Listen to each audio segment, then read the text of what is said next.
بسم الله والحمد لله والصلاة والسلام على سيد خلق الله محمد بن عبد الله وعلى آله وصحبه أجمعين. اليوم تقر عين أهل الكويت بأمثالكم. لما قلنا من قبل وشهدنا شهادة هؤلاء الرجال أدوا الأمانة، اليوم أهل الكويت يشهدونهم بالأمانة.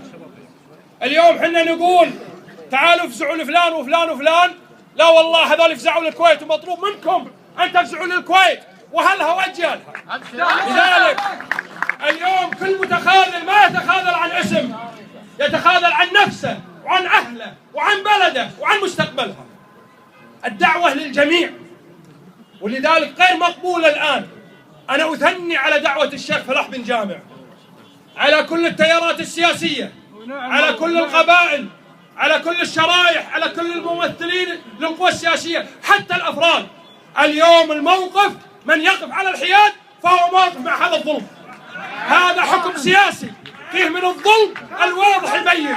لذلك ينبغي أن تصدر البيانات والدعوة للجميع للاجتماع وإعلام مواقفها. اليوم الفزعة بدأت وقلناها من قبل، ما في طريق إلا طريق الاستماع لإرادة الشعب، والشعب هو من يمثل نفسه ويحقق إرادته. غدا في تجمع آخر، اليوم تضامنا مع فلاح الصواغ وخالد الطاحوس لأنهم يستحقون وشرف للحراك. بدر الداهوم فلاح الصواغ في ديوانية فلاح وخالد الطاحوس هني. مشينا هذه المسيرة التضامنية، تضامنا معاهم، بل قلوبنا مع من في السجون وهم أكرم.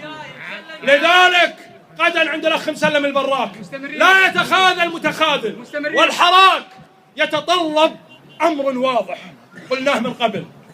يا شباب، يا شباب الحراك، أنتم أمل الأمة، ولا ينبغي ألا أن نكون متحدين. مهما يكن من خلاف اليوم يسقط أمام الاتفاق. أيدينا بأيدي بعض وعيوننا على من يريد شرا بهذه البلد. لذلك الحراك يجب أن يكون يومي، والحراك يجب أن يكون فيه من الاعتصامات والآليات والوسائل.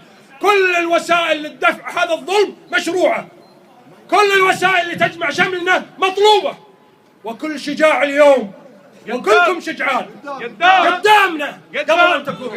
لذلك كلنا اليوم يد واحدة، أهل الحراك، القوى السياسية، الفعاليات، الشباب، كلنا يد واحدة للدفاع عن بلد وإرادة أمة وكرامتها ودستورها ودولة المؤسسات. لذلك ينبغي أن يقف هذا النهج، ولذلك طالبنا أن يقف، لأن بيدكم السلطة، واليوم سنقوم بأماناتنا. والآن مع الأخ